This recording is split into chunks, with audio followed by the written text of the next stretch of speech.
द्वारे आपली काळजी घेतली. तर भगवंतांनी आई वडिलांच्या मार्फत आपली काळजी घेतली. तर आई वडील महान का भगवंत महान? आई वडील महान आहेतच, त्याबद्दल काही वादच नाही. परंतु एवढा विचार करत की त्या आई वडील आपल्याला दिले कोणी? हे आई वडील महान आहेत आणि मग आई वडील देणारा किती महान असेल? हा, भगवंत काय म्हणतात, ममई वंश जीवलोके जीवभूत सनातन मनष्ठ आणि इंद्रियाणी प्रकृती. हे सगळे जीवात्मा हे माझे मुलं बाळ आहेत. येस, हेच भगवंत म्हणतात की हे सगळे जीवात्मा माझे मुलं आहेत. मग भगवंतांचा धन्यवाद तर द्यायलाच पाहिजे की आपल्याला एवढे सुंदर आई वडील दिले. अशा प्रकारे सर्वत पाणी पादेन तत् सर्व शिशिरोमुखम. भगवंत दाही हातांनी आपल्याला देत असतात. आता बघा ना, भगवंतांची सृष्टी कशी बनली. सूर्य त्या क्षणी उगवणार म्हणजे उगवणारच. असं कधी झालं का, अरे सूर्यनारायण म्हटलं, अरे थोडा आज मी लेट खूप उठलो, काल रात्री प्रोग्राम वरनं आलो, मी थकलो होतो, आज मी लेट उठलो? नाही. बघा प्रकृती किती किती महान आहे. तर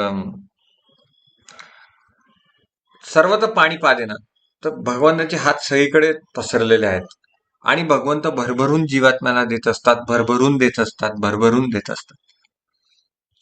आता एक उदाहरण आहे, जेव्हा आई गरोदर होते, आईला मुलं होतात, बाळ होतात, कुठल्याही स्त्रीला जेव्हा बाळ होतं, बरोबर त्याच महिन्यात कस काय स्तनातून दूध यायला सुरुवात होते?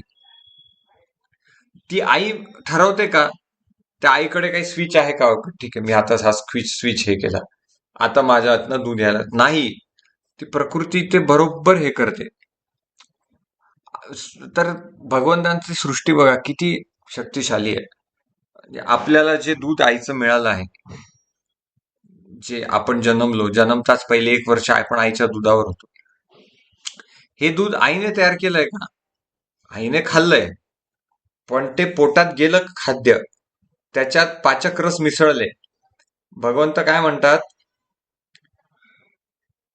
अहम वैश्वानरो भूत्वा प्राणीनाम देहमाश्रितः पानापान समो भूत्वा पचामी अन्नम चतुर्विधम. म्हणजे भगवंताचे हात आपल्या पोटातही पोचलेले आहेत पचवण्यासाठी. म्हणजे किती भगवंताविषयी आपण ग्रेटफुल असलो पाहिजे. काय म्हणतात, पोटात अन्न पचवणारा जो अग्नी आहे त्याला वैश्वानर म्हणतात. उदाहरणार्थ आपण समोसा खाऊन घेतला, खाण्याचं काम आपण केलं, चावला, आपण त्याचा आस्वाद घेतला, चटणीत बुडवला, पहिले तर तो दुकानात जाऊन विकत घेतला पैसे देऊन, खाल्ला, चावून चावून खाल्ला, आणि खाता खाता मग आपले काम चालू आहे, कोणी कॉम्प्युटर चालवतोय, कोणी गाडी चालवते, पण आतमध्ये पचन क्रिया चालू आहे. तर भगवंत म्हणतात, तो पचवणारा अग्नी मी आहे. जो पोटात जो अन्न, काय म्हणतात, अहम वैश्वानरो भूत्वा प्राणीनाम देहमाश्रिता पानापान समो भूत्वा पचामी अन्नम चतुर्विधम. तर अशा प्रकारे हे नियम आहे. ज्याच्याविषयी जाणून घ्यायचंय ते हे आहेत, ज्यांचे हातपाय सगळीकडे पसरलेले आहेत. आपल्याला वाटतं की हे नेते मंडळी पैसे खातायत, आपला मेहनतीचा पैसा आपण टॅक्स भरतो आणि नेते मंडळी पैसे खातात, पण यांना माहित नाही भगवंतांचे हातपाय सगळीकडे पसरलेत.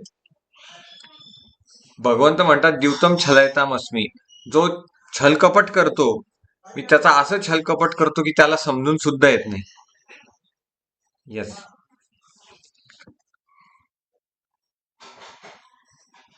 तर परमात्मा सर्व ठिकाणी व्यापून आहेत. तर प्रभुपादांना विश्वास होता की माझे परमात्मा केवळ वृंदावनातच नाहीये, ते न्यूयॉर्क मध्ये पण आहे. आता 70व्या वर्षी 40 रुपये कोणी घेऊन जातं, 40 रुपयामध्ये किती दिवस पुरणार आहेत त्याला? आपण कुठे गावाकडे जातो, व्यवस्थित पैसे घेऊन जातो, किंवा आजकाल जीपे असतं, त्या काळात जीपे नव्हता. प्रभुपादांनी 40 रुपये घेऊन गेले, पण प्रभुपादांना काय विश्वास होता, सर्वत्र पाणी पादम, त्यांचे हात सगळीकडे पसरलेले आहेत आणि मी त्यांचा प्रचार करतोय, तर ते मला खायला नाही घालणार का? ते सगळ्या म्लेच्छ यवनांना खाऊ घालतात आणि आता मी त्यांचा प्रचार करायला चाललोय, मग ते सगळ्या मला का खाऊ घालणार नाही? बघा प्रभुपादांची जादू बघा. आजकाल इंजिनियर असेल, किती मोठा कमवणारा असेल, महिन्याला किती कमवू शकेल? 5 लाख 6 लाख. प्रभुपाद 40 रुपये घेऊन गेले आणि आज त्यांनी इतकं मोठं साम्राज्य उभारलं, शेकडो मंदिरं, तिथे शेकडो ब्रह्मचारी, त्यांना फ्रीमध्ये खायला मिळतं. म्हणजे भगवंत देतात. सर्वतो पाणी पादम, सर्वतो शिशिरो मुखम. तर भगवंतांचे सगळीकडे हात पसरलेत आणि भगवंतांना जो समर्पित आहे, भगवंत त्याला भरभरून मदत करतात. म्हणून यज्ञामध्ये आमचा श्लोक असतो पुरुष सूक्तामध्ये, हरिः ओम पुरुष सहस्रशीर्षः पुरुषः सहस्राक्ष सहस्रपात सभूमिं विश्वतो ऋत्वा अत्यतिष्ठत् दशांगुलम. तो सहस्र शीर्षा पुरुषा, हजारो हजारो लाखो लाखो त्यांचे डोके आहेत. सहस्त्राक्ष म्हणजे आता मी जो प्रचार करतोय किंवा तुम्ही ऐकताय, हे भगवंत बघतायत. सहस्राक्ष सहस्त्रपात सभूमिम विश्वतो ऋत्वा, सहीकडे ते पसरलेत आणि पसरून अत्यतिष्ठत दशांगुलम, असं अंगठ्यावर अंगठे 10 ठेवले तरी ते 10 बोट एक्स्ट्रा आहेत. पूर्ण विश्वात ते व्यापलेले आहेत आणि ते व्यापून परत 10 अंगठे जास्त ते पुढे गेलेले आहेत. येस.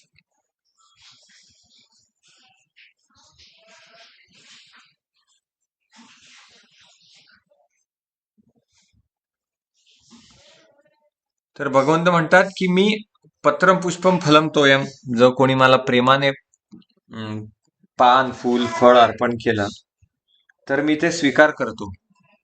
कसं काय स्वीकार करतो? सहीकडे त्यांचे हात पसरलेत आणि अंगानी यस्य सकल इंद्रिय वृत्ती मानती, प्रत्येक इंद्रियाचं काम करू शकतात. म्हणजे डोळ्यांनी भगवंत ऐकू सुद्धा शकतात, कानांनी बघू सुद्धा शकतात. तर म्हणून म्हणतात की पत्रम पुष्पम फलम तोयम योमे भक्त्या प्रयच्छति तदरम भक्ती ऋत. पत्रम पुष्पम फलम तोयम योमे भक्त्या प्रयच्छति तदहम भक्ती उपरतम अश्नामी प्रयतात्मनः. भगवंत काय म्हणतात, या 4 गोष्टी जो मला प्रेमाने देतो त्या मी खाऊन घेतो. कुठल्या 4? पत्र म्हणजे तुळशीचं पान, फलम फळ जो प्रेमाने अर्पण करतो, भगवंत म्हणतात मी स्वीकारतो. तोयम पाणी मी खातो आणि पुष्पम पण मी अश्नामी. पुष्प कोणी खातं का? गुलाबाचं फुल जर मी दिलं कोणाला तर तो खाईल का? मी झेंडूचं फुल कोणाला दिलं तर तो खाईल का? मग भगवंत असं का म्हणतात की मी 4 गोष्टी खाऊन घेतो? कोणी उत्तर देऊ शकतं का याचं? येस.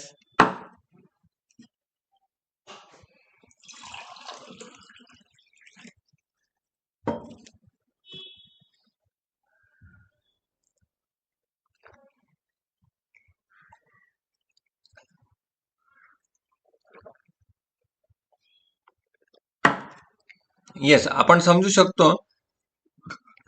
तुळशीचं पान खाण्याची गोष्ट आहे, पाणी पिण्याची गोष्ट आहे, फळ खाण्याची गोष्ट आहे. फुल कधी कोणी खातं का? मग विश्वनाथ चक्रवर्ती ठाकूर म्हणतात, कोणी मला प्रेमाने पान दिलं, फळ दिलं, पुष्प दिलं, मी इतका भावविभोर होतो की मी ते बघतच नाही, अरे पुष्प ही वास घ्यायची गोष्ट आहे. इतका भावविभोर होतो मी की ते खाऊन घेतो. ते एवढं भगवंतांचं प्रेम आहे. आता पुढचा श्लोक. सर्वेंद्रिय गुणाभासम सर्वेंद्रिय विवर्जितम असक्तम सर्वभृच्चैव निर्गुणम गुणभोक्तृच. परमात्मा हा सर्व इंद्रियांचे मूळ उगमस्थान आहे, पण तरीही तो इंद्रियरहित आहे, तो सर्व जीवांचा पालन करता असला तरी अनासक्तच आहे. तो प्राकृतिक गुणांच्या पलीकडे आहे आणि त्याचबरोबर सर्व प्राकृतिक गुणांचा स्वामीही आहे. काय? सर्व इंद्रियांचा मूळ उगमस्थान म्हणजे आपली सगळी इंद्रिय आपल्याला भगवंतांनी दिली आहेत.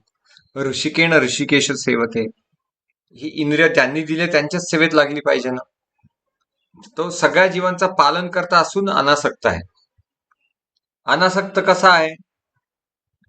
आता एक उदाहरण, मी जे काय तयार करतो त्याचं मी खूप ब्रॉडकास्ट करतो, जाहिरात करतो. आता एखादा पक्ष असतो, उमेदवार, आमच्या पक्षाला मत द्या, सगळीकडे त्यांचे बॅनर, सगळीकडे त्यांचे बॅनर, जसं काही त्यांनी सृष्टी उत्पन्न केली. आणि कोणी दूध, कंट्री डिलाइट, दूध दूध आमचं दूध घ्या, आमचा ब्रँड चांगला आहे, आमचा ब्रँड, आम्ही सगळीकडे व्याप्त आहोत, सगळ्या देशाला आम्ही देतो, जसं काही तुम्हीच भगवंत झाले असं त्यांचं म्हणणं. आणि एखाद्या आता हा मोबाईल आहे, तर मोबाईलचा ब्रँड नेम लगेच त्याचं इथे ब्रँड नेम टाकेल आणि लगेच त्याचं इंटरनेटवर जाहिरात चालू करेल. कुठली गोष्ट घ्या, सगळे त्याच्यावर आपले छापा मारायला बघतात, आपला स्टॅम्प करायला बघतात, ब्रँडिंग आपलं. कुठलाही एक पक्ष बाकीच्या पक्षांना पैसे देऊन आपल्या पक्षामध्ये ओढावून घेतो, जेणेकरून आपला पक्ष मोठा होईल. Yes. परंतु भगवंत असं करतात का? आता भगवंतांनी चिक्कू तयार केला, त्या चिक्कूवर भगवंतांनी स्टॅम्प मारला का? श्रीकृष्ण, श्रीकृष्ण चिक्कू, श्रीकृष्ण पेरू? नाही. म्हणजे किती वैराग्याची परिसीमा आहे. भगवंत षड पूर्ण आहेत. ऐश्वरस्य वीर्यस्य यशस श्रिय ज्ञानम वैराग्यम च षण्णम इति भगम गणा. तर आणि हे बघा, या जगातल्या लोकांचं जे पॅकेजिंग असतं, आता बिस्किट आहे, बिस्किट महिनोन महिने खराब होत नाही, त्यात किती केमिकल टाकले असावे. घरी आई पोळी बनवते, 3 दिवसात ती सडून जाते आणि बिस्किट महिना टिकतात.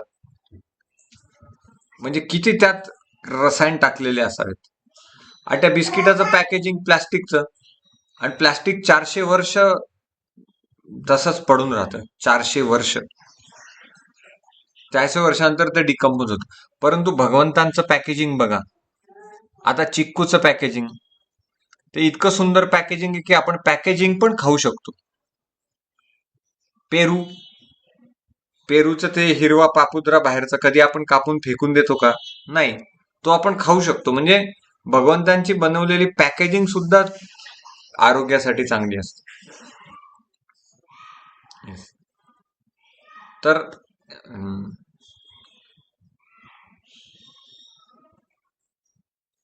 म्हणून एक खूप सुंदर उदाहरण आलं डोक्यात, की एकदा एका शेतकऱ्याचं शेत असतं, त्याच्यात शेतीमध्ये त्यांनी गहू लावलेला असतो, तांदूळ लावलेला असतो, पेरूच्या बागा असतात त्याच्या शेतात आंबे असतात, आणि सगळ्यांना त्यांनी कुंपण घातलेलं असतं, आणि त्यातच त्यांनी तंबाखूही लावलेली असते साईडला. त्याला कुंपण नसतं. मग विचारतात, अहो शेतकरी बुवा, सगळ्यांना कुंपण लावलं पिकांना, तंबाखूला का नाही लावलं? शेतकरी काय म्हणतो, अहो त्याला गाढव सुद्धा खात नाही. पण गाढवं खातात, म्हणजे माणूस खातो.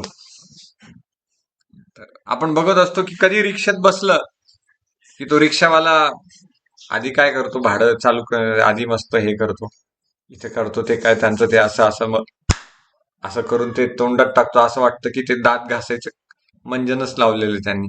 मग तो घाण वास सगळा, आणि हळूच ते पुचूक पिचकारी मारणार, त्याचे काही शिंतोड्या आपल्या धोतीवर पडणार. तर असं सगळं अज्ञानाचा हा खेळ चाललेला आहे. तर सर्व इंद्रिय गुणाभासम सर्वेंद्रिय वर्जितम असं सर्वभूतेषु निर्गुण गुणभोक्तृच. आणि भगवंतांनी हे 3 त्रिभेर गुणमैर एकदम त्रिभेर गुणमैर भावेर एबी सर्वमिदम जगत मूढयो नाभिजानाति लोकोमाम अजमव्यम. तर हे तिन्ही जीवात्म्याला नाचवणारे हे तिन्ही गुण मायादेवी बनवलेले, सत्व रजो तमो हे कठपुतलीसारखे जीवाला नाचवत असतात. परंतु ते भगवंतांनी बनवले असूनही भगवंतावर ते कधीच हावी होऊ शकत नाही. भगवंतांना कधीच ते नाचवू शकत नाही. तर भगवंतांना भगवंतांची इंद्रिये प्राकृत तत्वाने होऊ शकत नाही. भगवंत गुणाच्या पलीकडे आहेत, म्हणून त्यांना निर्गुण म्हणतात. महाराष्ट्रात फार एक सुंदर आर्टिकल सगुण निर्गुण, सगुण निर्गुण, महाराष्ट्र टाइम्स मध्ये फार आर्टिकल प्रसिद्ध होत असतं. सगुण निर्गुण. निर्गुण म्हणजे काय? जो ह्या भौतिक गुणात नाहीये. निर्गुण असं नाहीये की जो निराकार. एक फेमस गाणं आहे ना, निराकार तो निर्गुण ईश्वर. ईश्वर कसा निराकार होऊ शकतो? सगळे आकार त्याच्यातनं येतात, मग तो स्वतः कसा निराकार होऊ शकतो?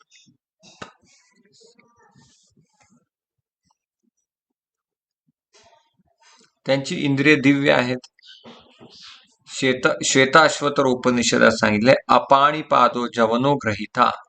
भगवंतांचे हात प्राकृतिक नाही, तर त्यांचे दिव्य हात आहेत आणि त्यांना अर्पिलेल्या सर्व गोष्टींचा ते स्वीकार करतात. भगवंतांना सगळं माहिती आहे. पहिलेचंही माहिती आहे, आत्ताचंही माहिती आहे, नंतर काय होणार ते पण माहिती आहे.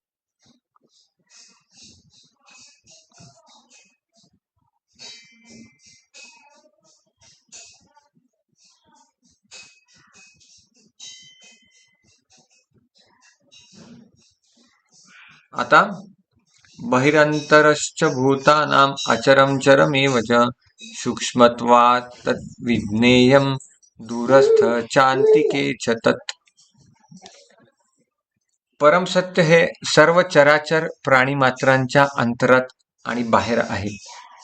ते सूक्ष्म असल्यामुळे भौतिक इंद्रियांच्या पाहण्याच्या किंवा जाणण्याच्या ग्रहण शक्ती पलीकडले आहेत. ते जरी अत्यंत दूर असले तरी ते सर्वांच्या जवळही आहेत. आपण म्हणतो ना, बहिर नरसिंह नमस्ते नरसिंहाय प्रल्हाद इतो नरसिंहा परतो नरसिंहा यतो यतो यामी ततो नरसिंह बहिर नरसिंहा हृदये नरसिंहा नरसिंह मनीम शरण प्रपदे. म्हणजे काय? जिथे जिथे मी जातो तिथे तू माझा सांगाती. ते फार सुंदर गीत आहे. जिथे मी जातो तिथे तू माझा सांगाती. बाहेर भगवंत, आतमध्ये भगवंत. बाहेर या सगळ्या सृष्टीत चराचरात व्यापलेले, आतमध्ये परमात्माच्या रूपात. तर परमसत्य हे सगळ्यांच्या अंतरात आहेत. भगवंत म्हणतात की हे जे सगळे ऋषी मुनी आहे, जंगलात जातात, तिथे श्वापद नाही का, हिंस्र श्वापद नाहीये, सिंह नाहीये, तिथे विंचू नाहीये, तिथे साप नाहीये. पण प्रभुपाद एका तात्पर्यात सांगतात की त्या वाघाच्या आतमध्ये परमात्मा बसलाय आणि तो परमात्मा तो सँक्शन नाही देत त्या वाघाला की या साधूला जाऊन खा. प्रभुपाद तात्पर्यात लिहितात.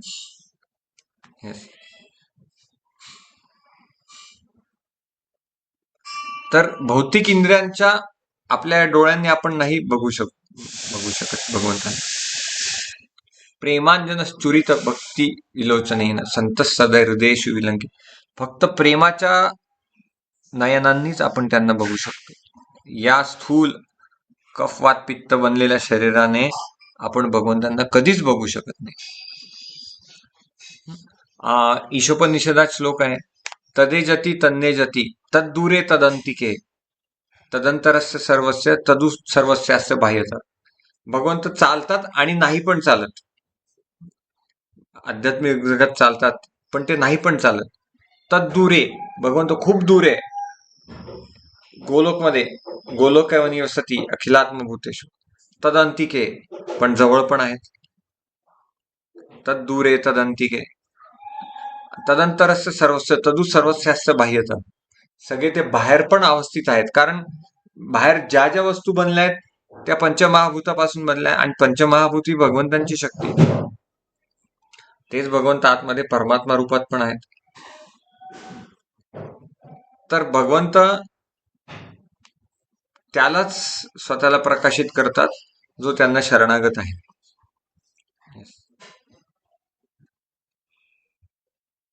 तर आपल्याला माहिती आहे 3 विष्णू आहे. एक महाविष्णू आहे, महाविष्णूच्या त्वचेच्या रंध्रातून असंख्य विश्वाची उत्पत्ती होते. काय श्लोक?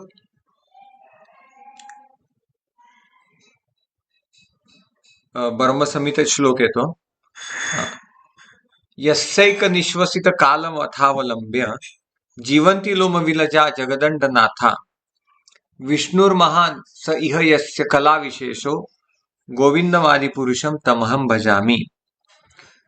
यस्यैक निश्वसित, भगवंत श्वासोश्वास करतात, त्यांच्या उच्छ्वासाद्वाटे करोडो करोडो, म्हणजे त्याचा काउंटच नाहीये, इतक्या ब्रह्मांडांची उत्पत्ती होते. यस्यैक निश्वसित कालमथावलंब्य यस्यैक निश्वसित कालमथावलंब्य जगदंडनाथ, म्हणजे हजारो हजारो ब्रह्मांड त्यातनं तयार होतात. विष्णू महान, असा विष्णू भगवान श्रीकृष्णांची एक कला आहे. यस्यैक निश्वसित कालमथा म्हणजे जीवंती विलजा जगदंडनाथा. तर अशा प्रकारे महाविष्णूपासच्या त्वचेच्या रंध्रातून करोडो करोडो ब्रह्मांड उत्पन्न होतात. मग एक एक विश्व, अगणित विश्वांमधनं एक विश्व असं नारळाप्रमाणे असतं, त्यात अर्ध पाणी भरलेलं. गर्भोदक सागरामध्ये भगवंत पहुडलेले असतात. पहिले महाविष्णू आणि प्रत्येक विश्वात पहुडलेले गर्भोदक्ष विष्णू, म्हणजे त्यांच्या गर्भोदक, ज्यांच्या उदकावर, पाण्यावर ते तरंगणारे, आणि त्यांच्या नाभीतून कमळ, आणि त्या कमळाच्या वर ब्रह्मा, आणि त्या कमळाच्या दांडीमध्ये 14 भुवन. येस. मग पहिले विष्णू महाविष्णू, दुसरे विष्णू गर्भोदक्ष विष्णू, आणि तिसरे विष्णू त्या विश्वाच्या प्रत्येक जीवात्म्याच्या हृदयामध्ये समाविष्ट असलेले क्षीरोदक्ष विष्णू, ज्याला परमात्मा आपण म्हणू शकतो. प्रत्येकाच्या हृदयात आहेत. ते एका डासाच्या हृदयात आहे, एका हत्तीच्या हृदयात आहे, पंतप्रधानांच्याही हृदयात आहेत, सगळ्या लोकांच्या हृदयात ते आहेत. आणि ते प्रत्येक जीवात्म्याची इच्छा जाणून घेतात, आणि त्या इच्छेनुसार त्या सगळ्यांची इच्छा पूर्ण करत असतात. एखाद्याला आईस्क्रीम खायची इच्छा झाली, तर भगवंत या सृष्टीमध्ये एखाद्या गायीला चारा खाण्याची आज्ञा देतात. ती गाय चारा खाते, आणि मग त्याचं दूध बनतं.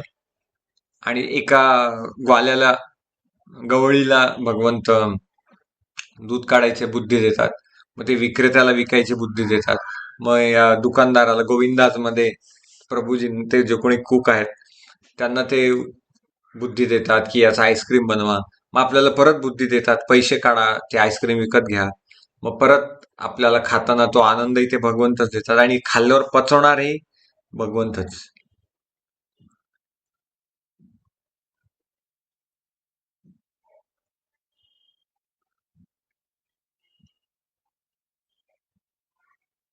तर प्राकृत इंद्रियांद्वारे त्यांना आपण नाही जाणू शकत. त्यांना जाणू शकण्यासाठी मन आणि इंद्रिय अपुरी आहेत.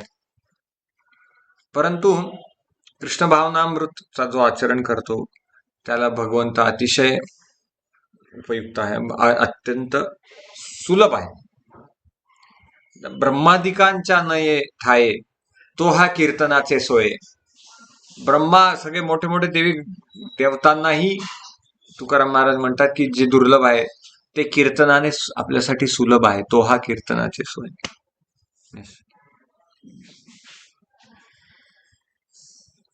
तर एक फार सुंदर श्लोक आहे तुकाराम महाराजांचा, की म्हणतात की मी तुझी पूजा कशाने करू, सगळं तुझंच आहे.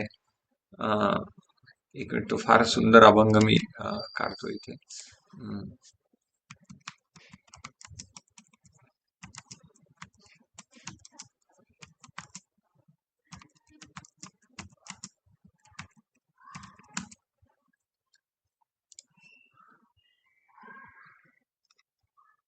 हा फार सुंदर अभंग आहे.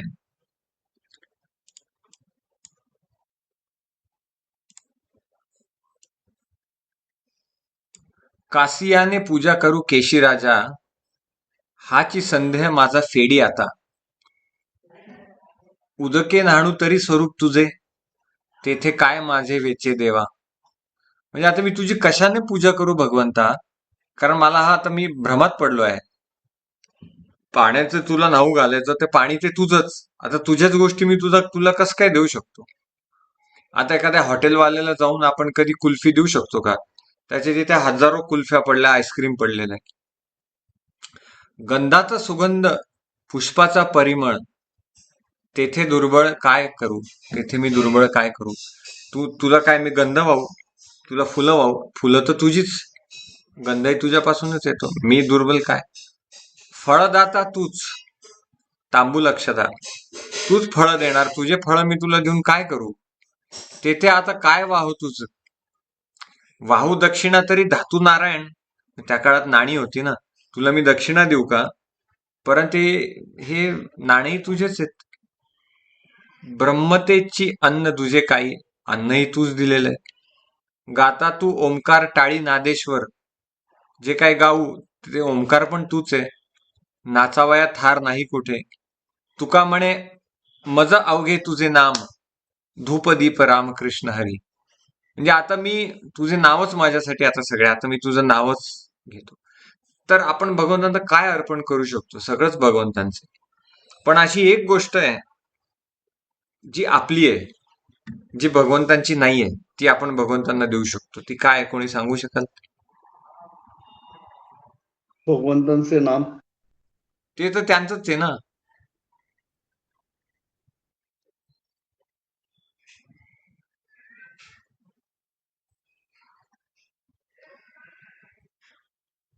एक ती आहे म्हणजे आपली स्वेच्छा, आपली फ्री विल, ती भगवंतांनी आपल्यावर सोडली. म्हणजे आता मी सत्संगाला जायचं का पिक्चरला जायचं, इथे भगवंत आपल्या आड नाही आहेत. तूच ठरव.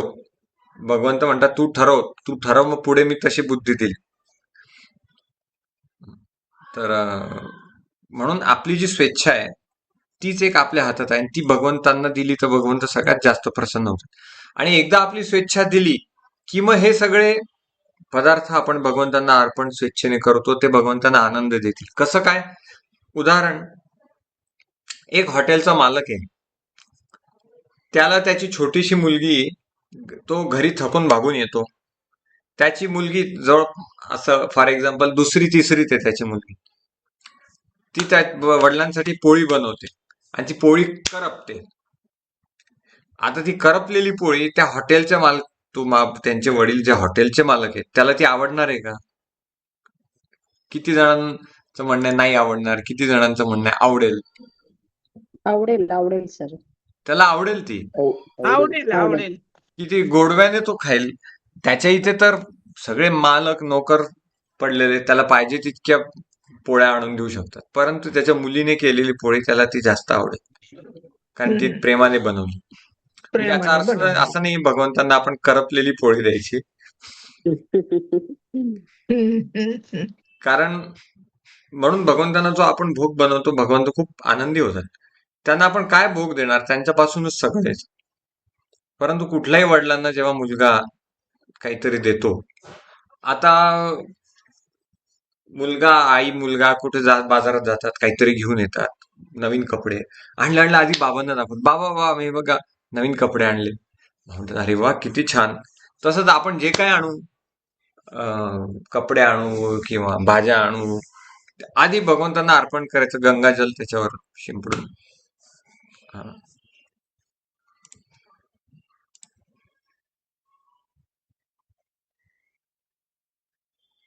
तर भावग्राही जनार्दन. आणि अर्पण करताना राधाराणीचा काय भाव असतो माहिती का? राधाराणीचं नाव आहे विद्यार्थिनी.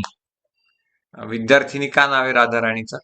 कारण आपण कुठलाही पदार्थ भगवंतांना अर्पण करतो तेव्हा राधाराणी काय म्हणते, भगवंत यांनी किती हा सुंदर तुमच्यासाठी व्यंजन बनवलंय, मला तर येतच नाही असं, मला यांच्याकडून शिकावं लागेल. हा राधाराणीचा भाव आहे. म्हणून राधाराणीचं नाव आहे की विद्यार्थिनी. की राधाराणीची नम्रता बघा, ती भगवंताने एकही आयटम रिपीट करत नाही आतापर्यंत. आणि आणि आपल्या आयटम आणि राधाराणीच्या आयटम समोर काही कंपॅरिझन आहे का?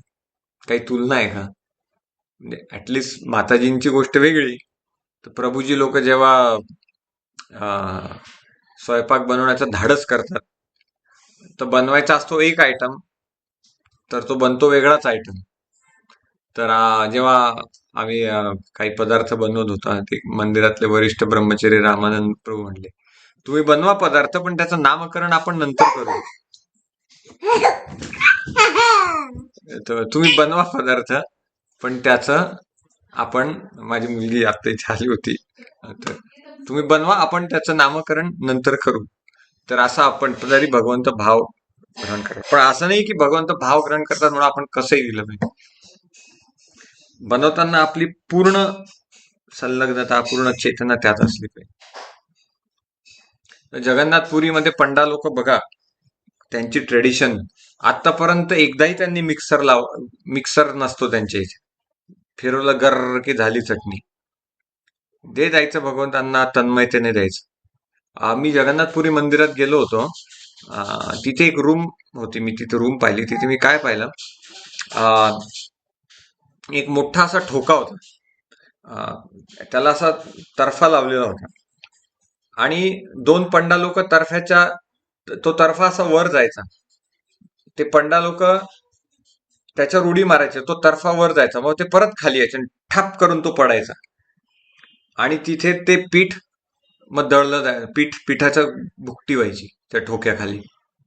आता ते गिरणीमध्ये गेला तर गरका फिरवला तर 2 मिनिटात होईल, पण नाही, भगवंतांना जे काय द्यायचं ते सर्वोच्च द्यायचं, आणि ते करताना भगवंतांची तन्मयता त्यांच्यात.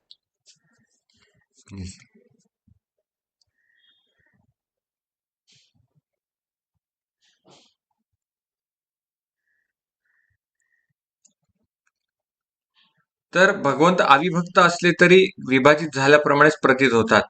सूर्याचे उदाहरण देणार आहे. जसं आता सूर्य आहे, अमेरिकेतही तो सूर्य आहे, इथेही तो सूर्य आहे, पण सूर्य एकच आहे.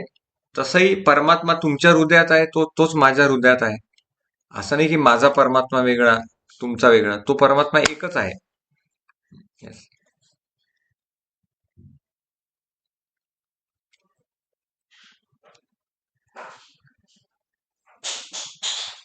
तर भगवंत म्हणतात, कुरुक्षेत्रावर जमलेल्या सर्व योद्धांचा संहार करण्याकरता मी आलाय. भगवंत संहार करतात. भगवंतांना निमित्त मात्र भव सव्यसाची, तू निमित्त बन, संहार मी करणार आहे. म्हणून अर्जुनाला भगवंतांच्या त्या अक्राळ विक्राळ विराट रूपात सगळे असे कौरव आतमध्ये असे जाताना दिसत होते. कालोस्मी लोकक्षयकृत प्रवृद्धो. काळ हा भगवंत काळ रूपात सगळ्यांचा नाश करत असतात, परंतु त्याचा नाही जो भगवंतांच्या सेवेत राहते. उत्तम श्लोक वार्ते, उद्यान अस्तंत यन असतो, तो फार सुंदर श्लोक आहे. सूर्य पूर्वेकडनं उगवतो, पश्चिमेकडे मावळतो, आणि आपल्या जीवनातनं एक दिवस हिरावून घेत असतो, परंतु तो त्यांच्या जीवनातनं नाही हिरावून घेत जो भगवंतांच्या सेवेत राहत आहे. यस्यारते यक्षणोनी, तर उत्तम श्लोक वार्ता आहे.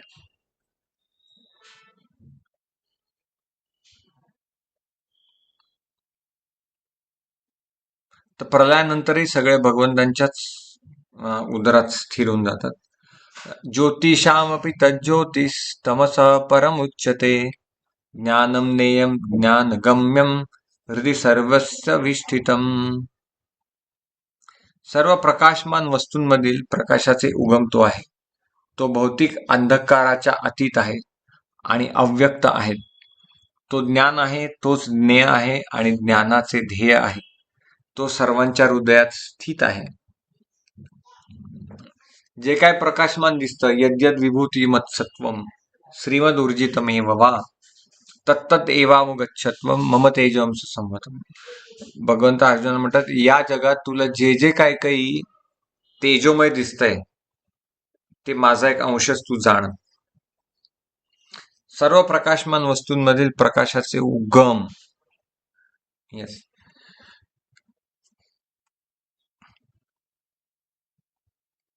परमात्मा पुरुषोत्तम भगवान सूर्यचंद्र आणि नक्षत्र इत्यादी प्रकाशमान वस्तूतील प्रकाशाचे उगम आहेत. वेदामध्ये आपल्याला आढळून येते की आध्यात्मिक जगतामध्ये चंद्र किंवा सूर्याची आवश्यकता नसते, कारण त्या ठिकाणी भगवंतांचे तेज असते. तर या जगात सूर्य सगळ्या जगताला प्रकाशित करत असतो. आणि सूर्य हा भगवंतांचा सूर्य नारायण आहे. सूर्य हा शक्तावेश अवतार आहे भगवंतांचा, असं भागवतामध्ये दिलेलं आहे. तर सूर्य जो आहे तो तळपतोय, आकाशात तळपतोय. परंतु बघा ना की आता आईन्स्टाईन काय म्हणतो की एनर्जी तयार होत नाही किंवा समाप्त होत नाही, ती एका याच्यातून दुसऱ्या याच्यात विभाग स्थलांतरित होत असते. मग आपण आता यांना सांगू शकतो की सूर्य अगणित काळापासून प्रकाश देतोय, उष्णता देतोय. मग सूर्य तर कमी व्हायला पाहिजे. तो कमी होतोय का? नाही. उलट प्रलयाच्या वेळेस सूर्य 10 पटीने वाढतो. म्हणजे तो सूर्य काय आगीचा गोळा नाही, तो सूर्य नारायण आहे. प्रचंड शक्तिशाली भगवंतांचा शक्तावेश अवतार आहे. एका विश्वात एक सूर्य असतो, अख्ख्या विश्वाला तो प्रकाशित करत असतो. आणि सूर्य, लोकांना वाटतं की सूर्य स्थिर आहे आणि पृथ्वी गोल गोल फिरते.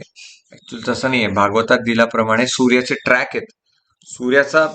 सूर्याचे रथसप्तमी आपण म्हणतो ना, 8 ट्रॅक आहेत. सूर्य असा ट्रॅक बदलत असतो आणि उन्हाळ्यामध्ये तो पृथ्वीच्या सगळ्यात जवळच्या ट्रॅक मध्ये असतो, 5व्या स्कंदात दिलाय. आणि हिवाळ्यात तो सगळ्यात लांब असतो, पृथ्वीपासून सगळ्यात लांबच्या ट्रॅक, म्हणून आपल्याला हिवाळ्यात थंडी वाजते. प्रभुपाद एका तात्पर्यात सांगतात, सूर्य आपल्या ठराविक मर्यादेपेक्षा 1 इंच जरी पृथ्वीच्या जवळ आला, पृथ्वी जळून खाक होईल. आपल्या ठराविक मर्यादेच्या 1 इंच जरी दूर गेला, पृथ्वी बर्फ होऊन जाईल. तर बघा किती महान आहे हा सूर्यनारायण. तो काय आगीचा गोळा नाहीये. आतमध्ये एक शक्तिशाली सूर्यनारायण बसलाय. आणि त्या ट्रॅक मध्ये वाली खिल्ल्या नावाचे त्याचे चालक आहेत. 60,000 चालक आहेत. ते चालक सूर्याच्या दिशेने तोंड करून आहेत रथ फिरताना, आणि ते सूर्यदेवाचे गुणगान करत असतात.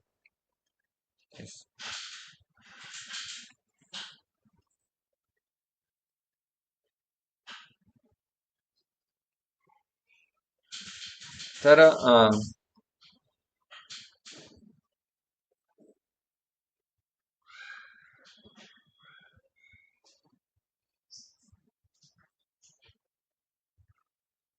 पर भगवंतांचे हातपाय सगळीकडे पसरले, पण जीवात्म्याचे नाही पसरलेत. जीवात्म्याचं क्षेत्र मर्यादित आहे. श्वेत अश्वतरोपनिषद बघा किती सुंदर प्रभुपादांनी रेफरन्स दिलाय. सर्वस्य प्रभुमीशानम सर्वस्य शरणम बृहत. ते परमात्मा भगवंत सर्व जीवांचे प्रभू आहेत, सर्व जीवांचे ते अंतिम आश्रयस्थान आहेत. इति क्षेत्रम तथा ज्ञानम ज्ञेयम चोक्तम समासतः मद्भक्त एतद्विज्ञाय मद्भावयोपपद्यते. याप्रमाणे क्षेत्र, देह, ज्ञान आणि ज्ञेय यांचे संक्षिप्त वर्णन मी तुला सांगितले. केवळ माझा भक्तच हे पूर्णपणे जाणून माझ्या स्वभावाला प्राप्त होऊ शकतो. आता भगवंतांनी काय सांगितलं? ज्ञान आणि ज्ञेय. ज्ञान म्हणजे काय? जे आधीचे जे 8 श्लोक होते, 12 ते 18 मधले, ते अमानित्व मदमित्व ज्ञान. आणि ज्ञेय म्हणजे जे हे आता आपण जे भगवंतांचं वर्णन बघितलं, आणि माझा भक्तच हे जाणू शकतो. येस. इति क्षेत्रम तथा ज्ञानम ज्ञेयम च तस्मासत मद्भक्त एतद्विज्ञान मद्भावोपपद्यते.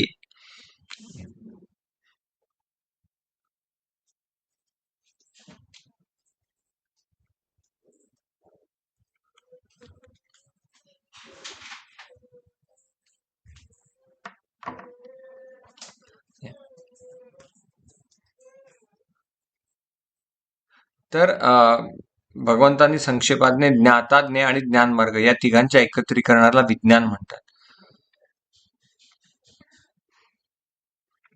तर अद्वैतवादी म्हणतात प्रभुपाद कायम मायावाद यांना झाडूने झोडण्यासाठी चान्सेस बघतात.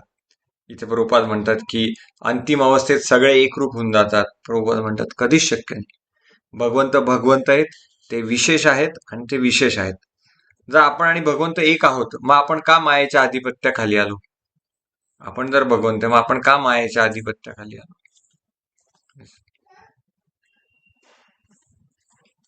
महाभूतांपासून परावृत्त चेतना धृतीमध्ये शेवट होणाऱ्या 6व्या आणि 7व्या श्लोकामध्ये महाभूतांच्या आणि जीवनाच्या व्यक्त होणाऱ्या विशिष्ट लक्षणांचे वर्णन करण्यात आले आहे.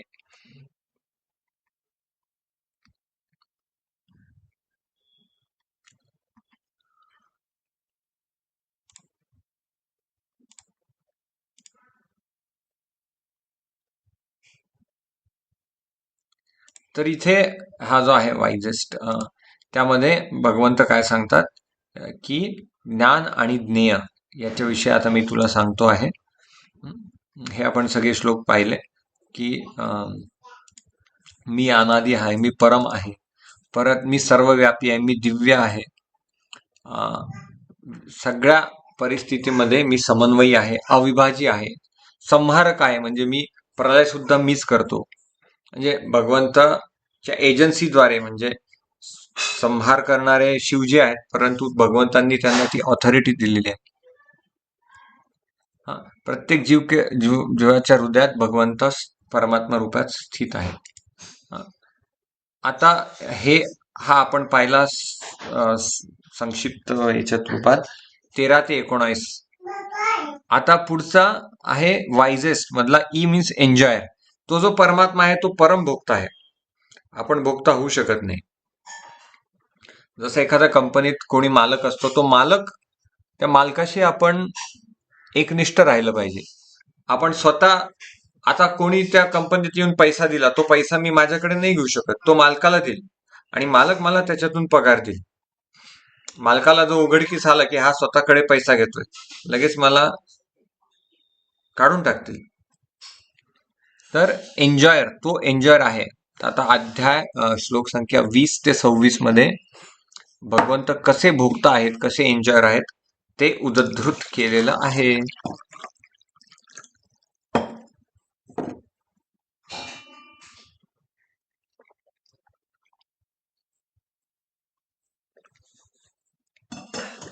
आत्ताचं जे हे सत्र झालं, जो श्लोक संख्या आपण जी पाहिली,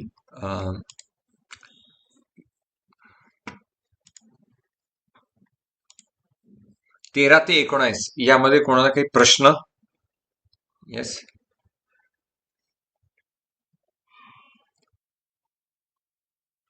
ओके. प्रश्न नसेल तर आपण पुढे जाऊ. पुढचा विभाग आहे 20 ते 26, म्हणजे एन्जॉयर. याच्यामध्ये देण्यात आलेलं आहे की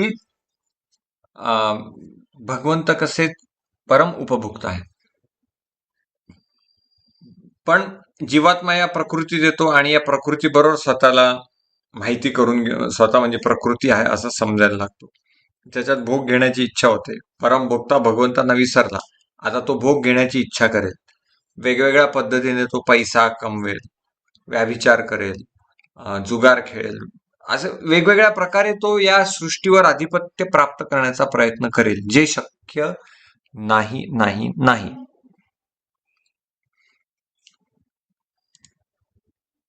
तर कसा हा क्षेत्र आणि क्षेत्रज्ञ मायेच्या संपर्कात येतो, मायाकडनं तो चाबूक खातो. तर ते भगवंत सांगते हे शरीर काय आहे, याची कुठून उत्पत्ती झाली आहे, काय नक्की आहे. आणि मग प्रकृती आणि पुरुष सनातन आहेत, प्रकृती आणि पुरुषाची भूमिका सनातन आहे, परंतु जीव जो आहे तो गुणाच्या आधिपत्याखाली येतो आणि दुःख उपभोगतो. तर अशा पद्धतीने प्रकृती आणि पुरुष याविषयी दिले आहे. तो जो पुरुष आहे तो या जगातल्या पुरुषांसारखा नाही. तो पुरुष कधीच या जगातल्या पुरुषांसारखा फटके नाही खात. तो यापासून दिव्य असतो आणि सतत आनंदात असतो, जो परमात्मा, जो पुरुष, प्रधान पुरुष. आणि त्याला जाणून आपणही त्याच्यासारखा आनंदित होऊ शकतो. आपण त्याच्या इतकं महान नाही होऊ शकत. आत्मा कधी परमात्मा होऊ शकत नाही, परंतु परमात्म्यासारखा आत्मा सच्चिदानंद होऊ शकतो. येस, भक्तियोगाद्वारे. 26व्या अध्यायात श्लोकात भगवंत सांगतात हे भक्तियोगाद्वारेच शक्य आहे. तर वास्तविक पुरुष परमात्मा आहे. जो हा पुरुष ऍक्च्युअल पुरुषाला जाणून घेतो तो या जगाच्या मायाशक्तीपासून मुक्त होतो. बाकीचे विधी काही कामाचे नाही. ध्यान, ज्ञान, भक्ती आणि श्रवणाद्वारे भक्ती इथे आपण बघत आहात 26व्या याच्यात केवळ श्रवणाद्वारे भक्तीद्वारे भगवंत सोपे आहेत प्राप्त करण्यासाठी. तर आपण हा पुढचा आता सत्र बघणार आहोत. पुढचा विभाग श्लोक संख्या 20 ते 26.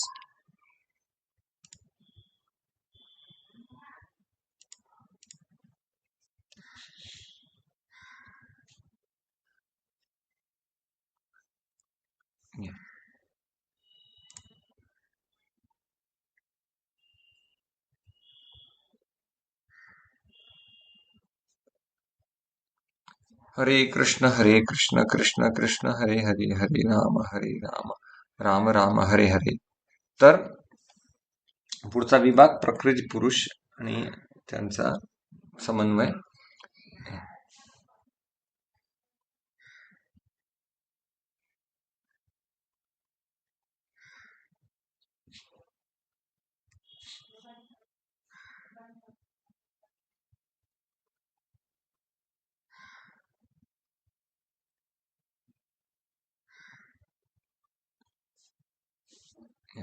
तर प्रकृतीं पुरुषं चैव विध्यनादि उभावपि विकारांश गुणाश्चैव विद्धि प्रकृती संभवान. भौतिक प्रकृती आणि जीव हे दोन्ही अनादि असल्याचे जाण. त्यांचे विकार आणि त्रिगुण हे भौतिक प्रकृतीपासून उत्पन्न आहेत. प्रकृतीं पुरुषं चैव विद्यानादि उभावपि विकारांश गुणाश्चैव विद्धि प्रकृती संभवान. तर या अध्यायातील ज्ञानाने मनुष्य शरीर आणि शरीराचे ज्ञाता यांना जाणू शकतो. शरीर हे कार्यक्षेत्र आहे आणि भौतिक प्रकृतीपासून बनले आहे. धारण केलेला आणि देहाच्या कार्याचा उपभोग घेणारा जीव म्हणजे पुरुष होय. तो आणि परमात्मा असे दोन क्षेत्रज्ञ असतात. जीव आणि परमात्मा या भगवंतांच्या दोन भिन्न अभिव्यक्ती आहेत. जीव म्हणजे भगवंतांचे शक्ती तत्व आहे आणि परमात्मा हा त्यांचा स्वांश आहे. जीवही नित्य आहे, प्रकृती परमात्मा नित्य आहे, परंतु जीव नित्य असून या प्रकृतीच्या अधिपत्याखाली येतो आणि दुःख उपभोगतो. ओके. या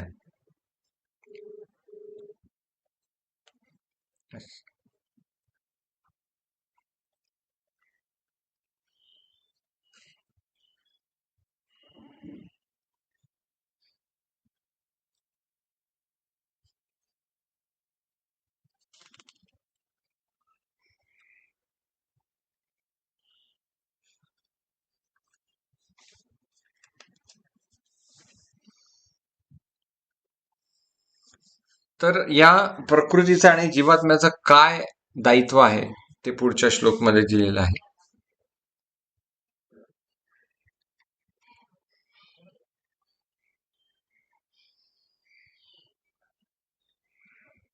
कार्यकारण कर्तृत्वे हेतु प्रकृतिरुच्यते पुरुषं सुख दुःखानां भोक्तृत्वे हेतुरुच्यते.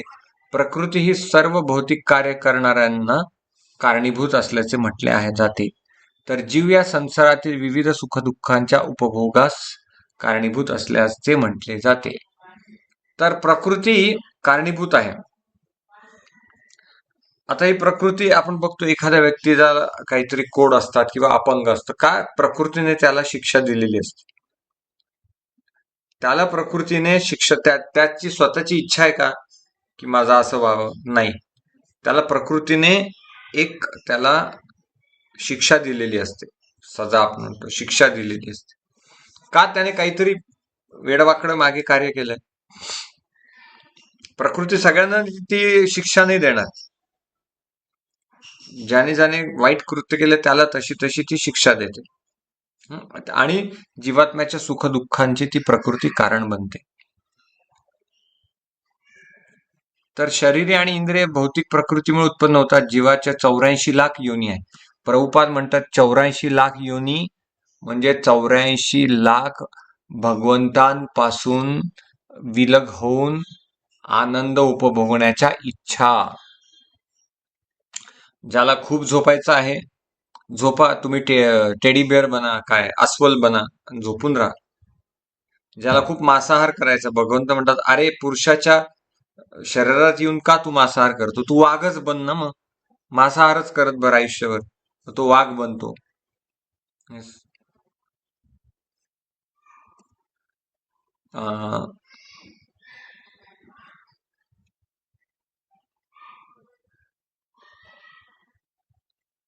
तर आध्यात्मिक जगात सगळं आनंदमय आहे. जीवात्मा शरीर प्राप्त करतो, वेगवेगळे दुःख भोगतो.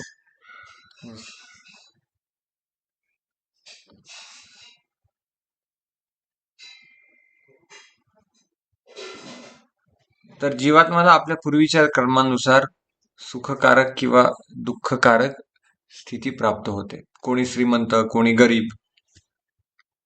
तर श्रीमंत व्हावं का गरीब व्हावं? कृष्ण भक्त व्हावं. जे काही येईल ते येईल भगवंतांच्या कृपेने. आता उदाहरण आहे की एखादं विमान आहे, आता ते क्रॅश होणार आहे. तर तुम्ही बिझनेस क्लासमध्ये बसाल का इकॉनॉमी क्लासमध्ये बसाल? कुठेही बसा, शेवटी क्रॅश होणारच आहे. तसंही तुम्ही श्रीमंत व्हा, जिओचा कोण रिलायन्सचा मालक तसं व्हा तुम्ही, किंवा एखाद्या ऑफिस मधला ऑफिस बॉय व्हा, ऑफिस साफ करणारा. दोघांनाही मृत्यू आहे. जे आहे ते आहे.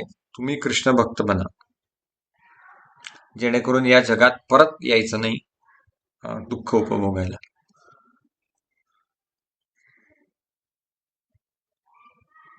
तर कुठल्याही परिस्थितीत परमात्मा आपल्या बरोबर असतोच ना. जिथे तू जातो तिथे तू माझा सांगाती.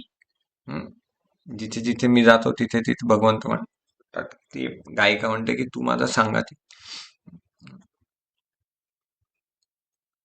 तर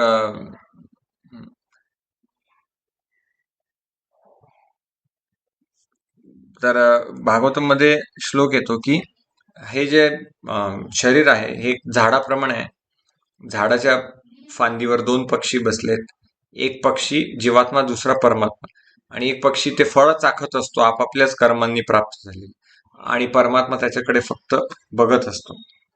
तर कृत एकैच निडो एकच तयो खादती पिप्पलान्नम. तर तर हा श्लोक आहे की सदृश येतो सखाय कृत एकैच निडो एकच तयो खादती पिप्पलान्नम अनेन भूयेन भूया. तर दोन पक्षी आहेत, एक आत्मा एक परमात्मा.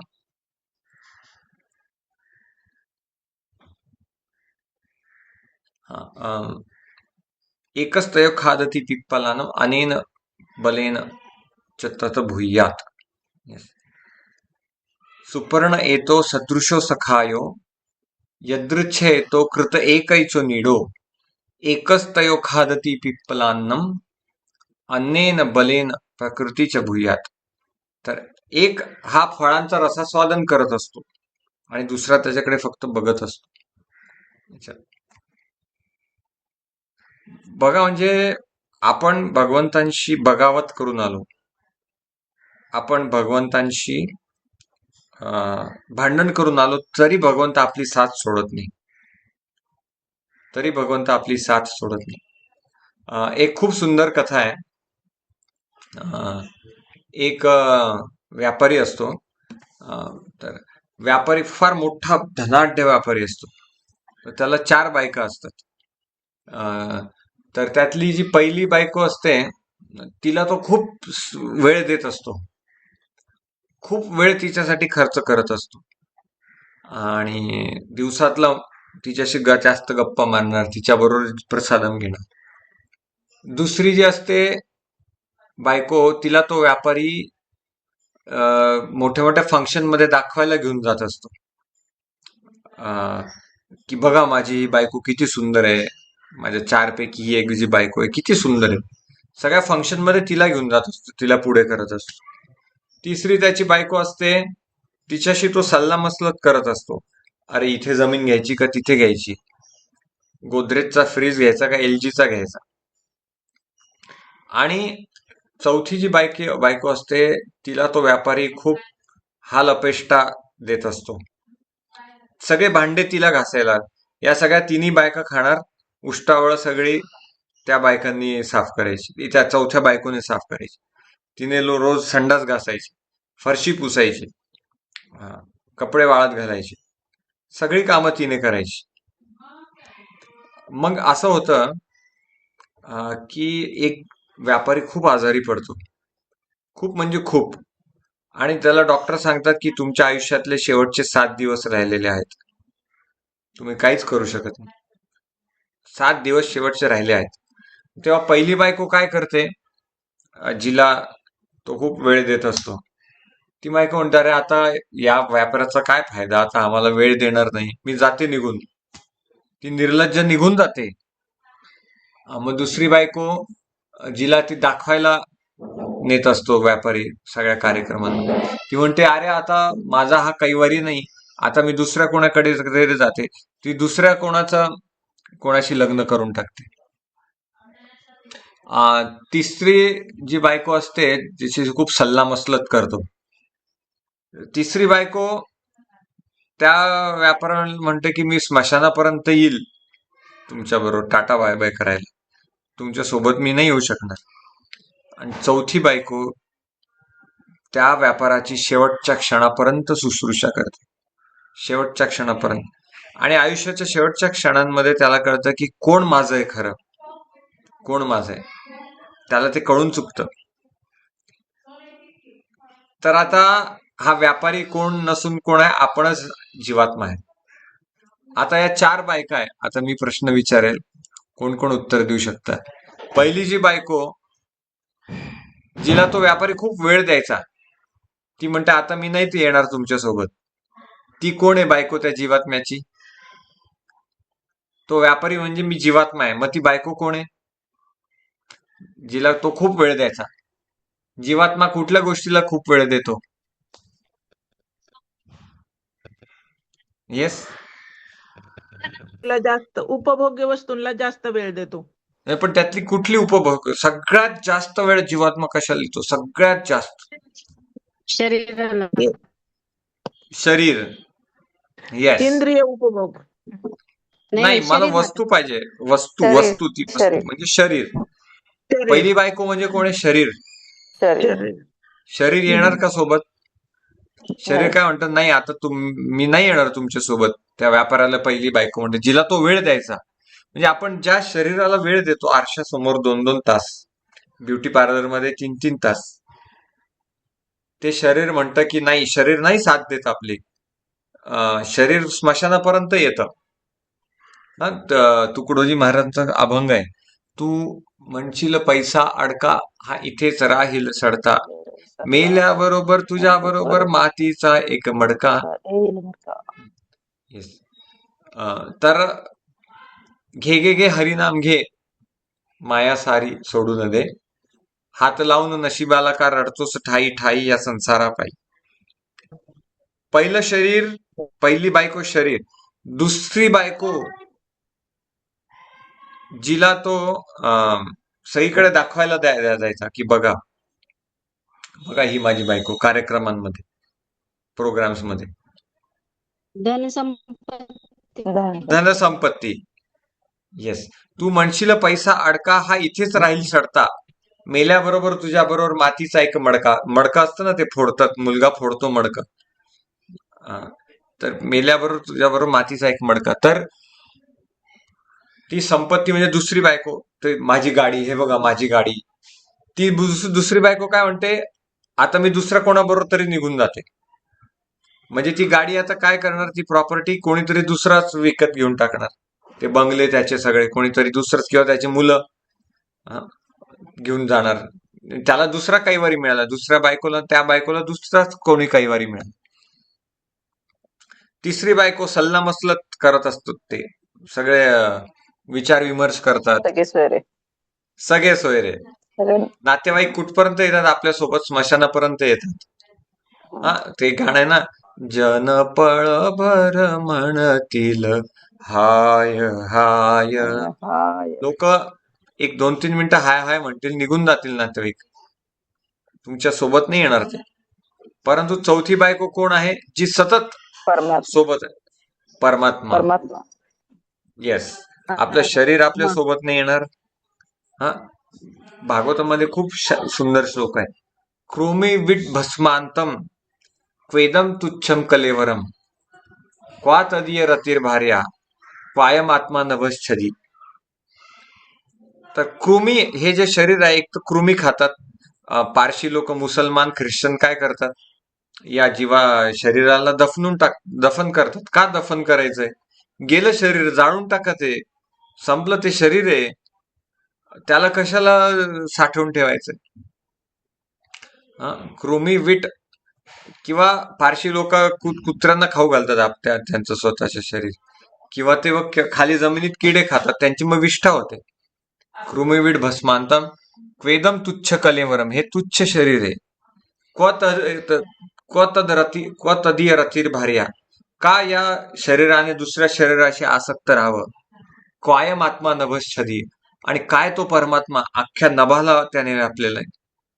कुठे हे शरीर ज्याची विष्ठा होईल, जे आगीला दिलं जाईल, जे सडेल, काय हे शरीर? कृमिवीड भस्मांतम, याचं भस्म होईल. क्वेदम तुच्छम कलेवरम, काय तुच्छ हे शरीर.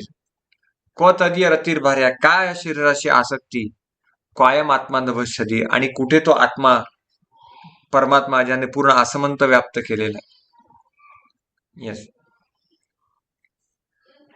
तर पुरुषम प्रकृतीस्थो हि भुंक्ते प्रकृतीच जान गुणान कारणम गुण संगस्य सदसत योनी जन्मसु.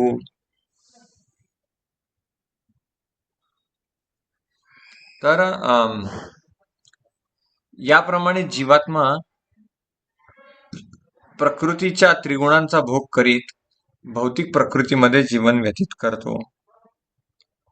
भौतिक प्रकृतींची संग केल्यामुळे असे घडते. याप्रमाणे त्याला विविध योनींमध्ये बरे वाईट प्राप्त होते. तर त्रिगुणाचा भोग करीत करीत जीवन व्यतीत करतो. जसा भोग तो व्यतीत करेल तसं त्याला पुढचं शरीर मिळतं. खूपच तमोगुणात ऊर्ध्वम गच्छन्ति सत्वस्त्वा मध्ये तिष्ठन्ति राजसा जगन्नगुण वृत्तिस्तो अधो गच्छन्ति तामसा. तो ऊर्ध्वम गच्छे, सात्विक लोक स्वर्गाकडे जातात. मध्ये तिष्ठन्ति राजसा, राजसिक सात्विक लोक वर जातात, राजसिक लोक इथेच राहतात. आणि जगन्नगुण वृत्तिष्ठ अधो गच्छन्ति तामस, तामसिक लोक नरकात जातात. म्हणून प्रत्येक गुणाचं दोन दोन गुणधर्म आहेत.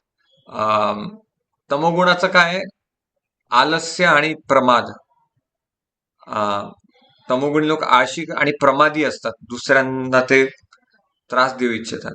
रजोगुणाचे दोन गुणधर्म काय? संग आणि तृष्णा, खूप तहान, भोग करण्याची खूप तहान, आणि तो भोग करणे, संग तृष्णा. आणि सत्वगुणाचं काय दोन आहे? सुखम आणि ज्ञानम. सुखी असतो सत्वगुणी माणूस, आणि ज्ञानमय असतो. तर शुद्ध सत्वाकडे, सत्वगुणाकडून आपल्याला शुद्ध सत्वाकडे जायचं असतं. जसं फ्लाईट जी असते रनवेवर जाते, पुढे मग झेप घेते, तसं आपण सत्वगुणाकडे येऊन येऊन येऊन मग शुद्ध सत्वाकडे झेप घेतली पाहिजे.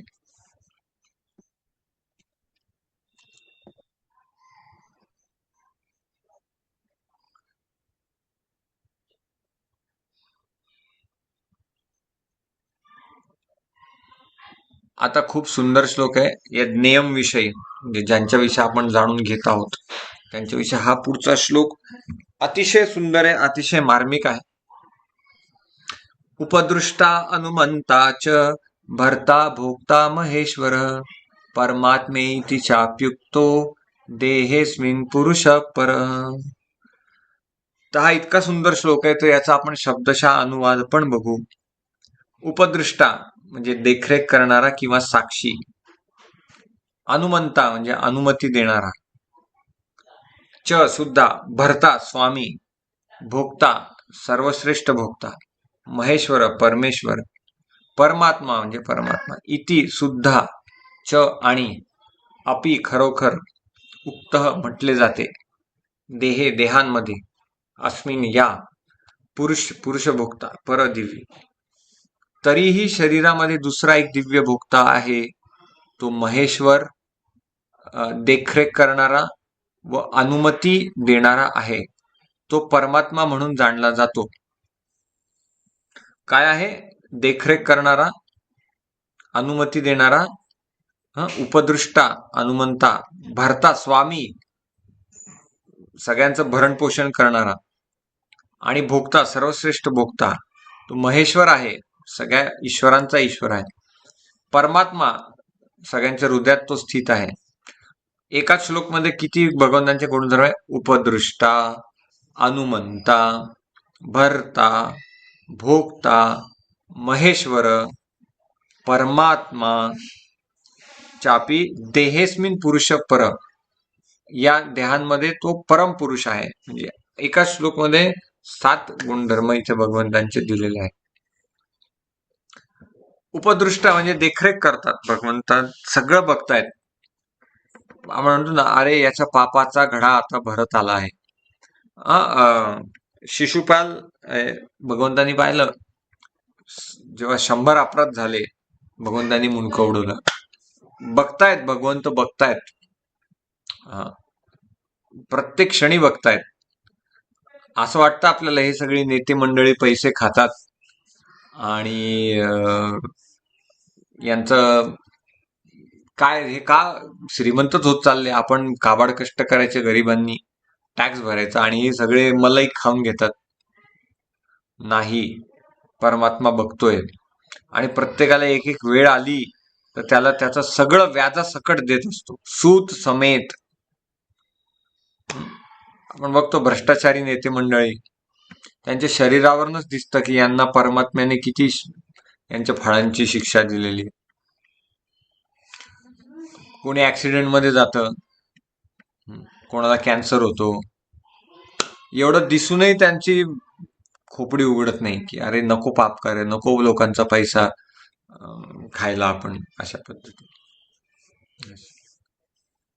तर नोटबंदी झाली होती, नोटबंदी, तुम्हाला आठवतं का? नोटबंदी, 500च्या नोटा, 2000च्या नोटा, 1000च्या नोटा बंद झाल्या होत्या. तर एक नेत्याने इतका पैसा खाल्ला होता, इतका पैसा खाल्ला होता, तर त्याला लोकांनी विचारलं, आता तुम्ही इतक्या नोटा साठवून ठेवल्या आहेत, तर तुम्ही काय करणार? मग नोटा तर बंद झाल्या, आणि बँकेत गेल्यावर विचारणार एवढ्या नोटा आल्या कुठून? तर एकाने काय सजेशन दिलं, अहो तुमच्याकडे इतक्या नोटा आहेत, याची रद्दी जरी करून विकली तरी तुमच्या 3 पिढ्या बसून खातील. त्यांनी इतका पैसा खाल्ला, इतक्या नोटा त्यांच्याकडे साठवल्या आहेत की त्याची रद्दी जरी केली तरी त्याच्या 3 पिढ्या बसून, म्हणजे इतका पैसा खातात ते. तर उपदृष्टा बघतायत भगवंत, प्रत्येक क्षणी बघतायत. अनुमंता संमती देतात, सँक्शन करतात. आता तुम्ही म्हणाल की मग भगवंत टेररिस्टलाही का सँक्शन करतात, निष्पाप लोकांना? तर जीवात्मा आलाच इथे अशासाठी की त्याला स्वेच्छा पाहिजे. भगवंत जीवात्म्याच्या स्वेच्छेमध्ये आड येत नाहीत. हा सगळा कर्मांचा फेरा आहे. कर्मणोपि बोधव्यम बोधव्यम विकर्मश्च अकर्मश्च बोधव्यम गहना कर्मणो गती. भगवंत प्रत्येकाचं बघतात आणि अनुमती पण देतात. त्या टेररिस्टला अनुमती देतील, पण नंतर त्याला व्याजासकट सगळं परत देतील, सूत समेत. येस, भरता, सगळ्यांचं भरण पोषण करतो, सगळं भगवंत. आता बघा भगवंतांची ही सृष्टी कशी बनली. बघा, उन्हाळा आला की सुंदर सुंदर आंबे देतात. सगळे म्हणतात अरे निसर्ग देतो, निसर्ग देतो. अरे निसर्ग तर भगवंतांची एक एजन्सी आहे, त्याच्या मागे सँक्शन तर भगवंतच करतात ना. बरोबर उन्हाळा आला की आंब्याचा सीझन, आणि मग केळी, पेरू, प्रत्येक सीझन वाईज भगवंत फळं देतात.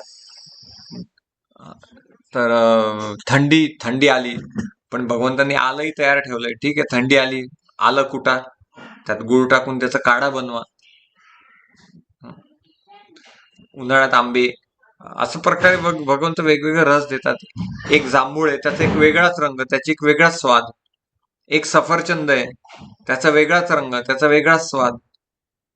ज्वारी दिली, बाजरी दिली भगवंतांनी, टन बाय टन खा. आज पोळीचा कंटाळा आला, उद्या भाकरी खा. आज ही भाजी परवा ती भाजी. तर भरण पोषण करतात. भोगता पण भगवंत आहे. तर म्हणून आपण चूक करतो, आपण भोगतो असं नाही.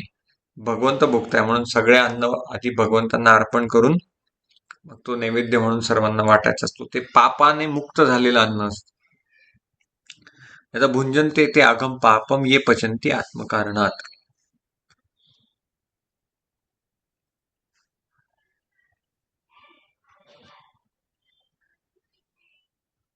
तर प्रत्येक जीव हा भगवंतांचा अंश आहे. दोघांमध्ये निकटस्थ म्हणून संबंध आहे. तर प्रकृतीवर प्रभुत्व गाजवण्याच्या प्रयत्नात जीवाची प्रवृत्ती असते, म्हणून त्याला तटस्थ शक्ती म्हणतात.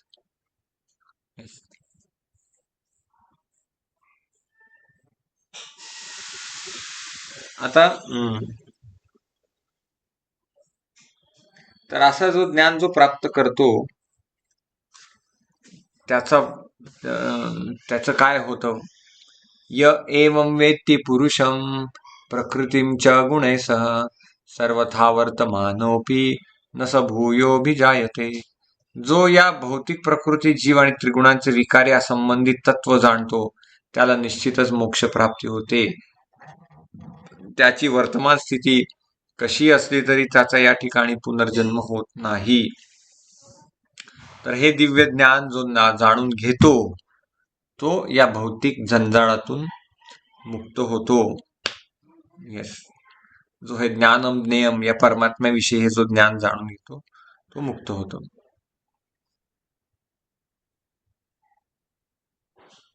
त्याला पुन्हा या भौतिक जगतात परतावे लागत नाही.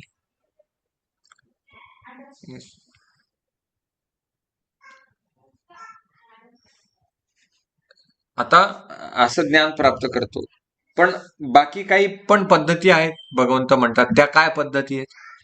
ध्यानेनात्मनि पश्यन्ति केचिदात्मनमात्मना अन्ये सांख्ययोगेन कर्मयोगेन चापरे. काही जण परमात्म्याची अनुभूती आपल्या अंतरात ध्यानाद्वारे, इतर काही जण ज्ञानाच्या अनुशीलनाद्वारे आणि अन्य काही जण निष्काम कर्माद्वारे करतात. म्हणजे काय? कर्मयोग, अष्टांगयोग, ज्ञानयोग हे सुद्धा भगवंत म्हणतात काही काही मार्ग आहेत, परंतु दुर्भाग्यवश ते खूप कठीण आहेत. भक्तियोग खूप साधा सोपा सरळ आणि सुसुखम सुखाने. मी एक व्हिडिओ पाहिला, त्यात एक साधू कधी बसलाच नाही असा. आता कुंभमेळा येतोय, नाशिकमध्ये कुंभमेळा आहे, दिसतील तुम्हाला, येतील सगळे ते साधू. कोणी बर्फात बसलंय, जन्मभर बर्फात बसले, कोणी बसलंच नाहीये. अरे असं का कर? त्याच्या पायात पूर्ण ते पाय जड झाले, असे एवढे हत्तीसारखे पाय झाले, तो साधू कधी बसलाच नाही. अरे पण आपली ही बघा राजविद्या, सगळ्या विद्यांचा राजा असलेल्या अध्यात्माची राजा सुसुखम, आपण बसतो, उठतो, सुंदर प्रसाद खातो, भगवंतांचं दर्शन घेतो, अजून काय पाहिजे? कशाला एवढं घोर तपस्या करायच्या, हिमालयात जाऊन बर्फात राहायचं? संसारात राहा, कुटुंबात राहा, भगवंतांचं नाव घ्या, भगवंतांची सेवा करा. जे साधू असे बर्फात बसतात किंवा कधीच बसत नाही किंवा कधीच झोपत नाही, त्याच्यापेक्षा महान साधू कोण आहे? जे भगवद्गीतेचा बॉक्स उचलतात आणि सिग्नलवर जाऊन भगवद्गीता वाटतात. ते त्याच्यापेक्षा 1000 पटीने महान. येस.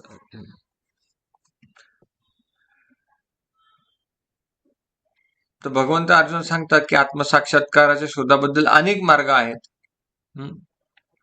कर्मयोगी आहे, कोणी अष्टांग योगी करतात, कोणी प्राणायाम करतं. आता प्रभू श्रीरामचंद्र मार्तंड ऋषीच्या आश्रमात आले, सगळे योगी, ध्यानस्थ योगी तिथे, महान योगी, कोणी ध्यान करते, कोणी प्राणायाम करते. भगवंत कोणाकडे गेले? भगवंत पहिल्यांदा शबरीकडे गेले, कारण भक्ती योगच भगवंतांना आनंद देतो. येस. सांख्ययोग, ज्ञानयोग तर खूप हे क्लिष्ट मार्ग आहेत. हे खूप क्लिष्ट मार्ग आहेत. ज्ञानयोग, ध्यानयोग, अष्टांग योग. रोज एवढे योगासनं करा, ते शक्य आहे का आपल्याला? आता मग श्लोक संख्या 26. या सगळ्यात श्रेष्ठ भक्तीच आहे. अन्ये त्वेवम जानन्त श्रुत्वान्येभ्य उपासते तेपि चाति तरन्त्येव मृत्युश्रुती परायण. असे इतरही आहेत जे आध्यात्मिक ज्ञानामध्ये जरी निष्णात नसले तरी इतरांकडून परमपुरुषांसंबंधी ऐकून त्यांची उपासना करण्यास प्रारंभ करतात. प्रमाणित व्यक्तींकडून ऐकण्याच्या त्यांच्या प्रवृत्तीने ते सुद्धा जन्ममृत्यूचा मार्ग पार करतात. तर भक्ती हिअरिंगद्वारे, श्रवणाद्वारे. तर अन्ये ते माझ्यानंतर श्रुत्वान्येभ्य उपासते तेपि चाति तरन्ते व मृत्युश्रुती परायण. तर हा श्लोक करून आधुनिक समाजाला लागू होतो. काय? आध्यात्मिक ज्ञानाचा अभाव आहे. काही करू नका तुम्ही, मोठे मोठे योगासन करू नका, प्राणायाम करू नका, जे करा ते करा तुम्ही, 10-15 मिनिटं करा, त्यात काही वावगं नाही. परंतु प्राधान्य भक्ती योगाला द्या, ज्यात रोज श्रवण, नित्यम भागवत सेवया. जेव्हा जेव्हा मंदिरात श्रवण करण्याचा आपल्याला संधी होईल तेव्हा आपण श्रवण सोडलं नाही पाहिजे. किती किती आनंदमय हे जीवन आहे की राधेश्याम प्रभू तिथे बसलेले असतात, सगळे वरिष्ठ ब्रह्मचारी तिथे बसलेले असतात आणि त्यांच्यासोबत श्रवण करण्यात एक वेगळाच आनंद आहे. ते व्यासासनावर बसलेले, काही आपले साक्षात्कार सांगतात, काही सुंदर कथा सांगत असतात. एक वेगळाच एक आनंद आहे. आणि त्याच्यानंतर फुकटात प्रसाद पण. हॉटेलात गेल्या तर 1,500-2,000 हजार रुपयाचा फटका बसतो. भगवंताविषयी ऐकायला आणि फुकटात स्वादिष्ट प्रसाद मिळतो आपल्याला. येस.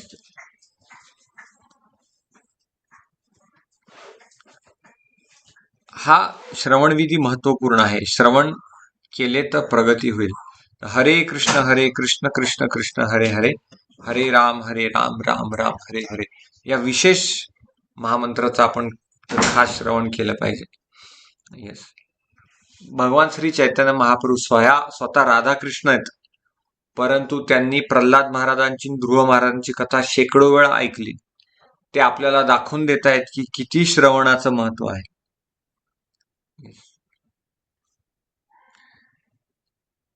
तर आपण आज हे पाहिलं की यावत संजय ते किंचित सत्तम स्थावर जंगमम क्षेत्र न संयोगात तद्विद्धी भरतर्षभ. हे भरतवर्षा, चर आणि अचर असे तू जे काही अस्तित्वात पाहत आहेस ते क्षेत्र आणि क्षेत्रज्ञ यांच्या केवळ संयोगापासून निर्माण होतात हे जाण. तर हा जे सत्र आपण पाहिलं,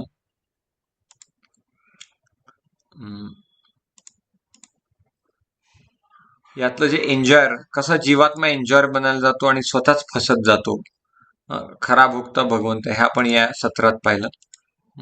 प्रकृती आणि पुरुष आणि त्यांच्या समागमाचं वर्णन. भगवंत कसे श्रेष्ठ आहे आणि जीवात्मा कसा, त्याचे काही मर्यादा आहेत, तो कसा या जगात दुःख उपभोगतो.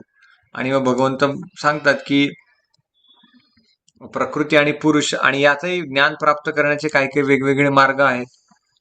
योग आहे, ध्यान योग, ज्ञान, पण भक्ती योगच कसा श्रेष्ठ आहे ते भगवंत सांगतात. आणि ही शृंखला इथे समाप्त होते, या जी आपण फोड केली आहे या अध्यायाची. तर तिची ही शृंखला इथे समाप्त होते. आणि पुढचा vision of knowledge, seeker to seer, म्हणजे साधकापासून भगवंताच्या भक्तीपर्यंत त्याचा प्रवास, ते ज्ञान, दिव्य ज्ञान, हा पुढचा फोड चालू होत आहे. आपल्याला आता समजलं आहे आपण आता कुठे आहोत. ही जी फोड आहे, यातली आपण पहिला सेक्शन झालाय, दुसरा सेक्शन झाला, तिसरा सेक्शन झाला, आज चौथा सेक्शन झाला. पुढच्या सत्रात आपण हे दिव्य ज्ञान, म्हणजे खोजीचे दृष्टांत आणि दिव्यता, असा दिव्य ज्ञान प्राप्त झालेल्या व्यक्तीचे काय गुणधर्म आहे, हे पुढचे 2 सेशन आपण पुढच्या सत्रात घेऊ. तर आपण खूप खूप धन्यवाद इथे आमच्याकडून ऐकून घेतला. आम्हाला काही स्फूर्ती सांगण्याची, आमची स्फूर्ती आपल्यापर्यंत पोहोचण्याची आपण संधी दिली. खूप खूप धन्यवाद. कोणाचे काही प्रश्न?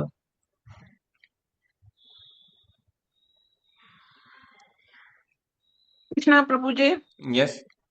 माझा प्रश्न असा होता की या ठिकाणी 20 नंबरच्या श्लोकामध्ये एक महत्त्वाचा हे आलं होतं. तर महत्त्वाविषयी थोडंसं एक्सप्लेन केलं तर मला वाटतं बरं होईल. येस.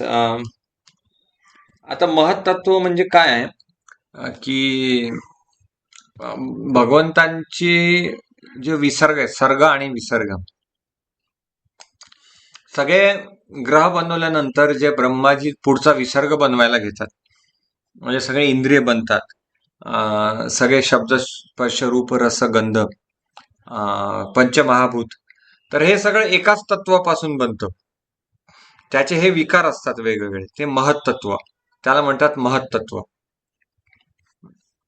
जसं पीठ आहे, पीठ, गव्हाचं पीठ, तर त्या पिठात आपण काही टाकून भजी पण बनवू शकतो किंवा पोळ्याही बनवू शकतो, वेगवेगळे विकार प्रकार बनवू शकतो, पण शेवटी तत्व एक, ते महत्त्व आहे. तर त्याला म्हणतात महत्त्व. या तत्वापासून शब्द स्पर्श रूपगंध, भूमी रापो नलवायू खम, अहंकार, आणि अशा प्रकारे ते बनत असत. ठीक आहे. धन्यवाद प्रभूजी. ओके. अजून कोणाचा काही प्रश्न?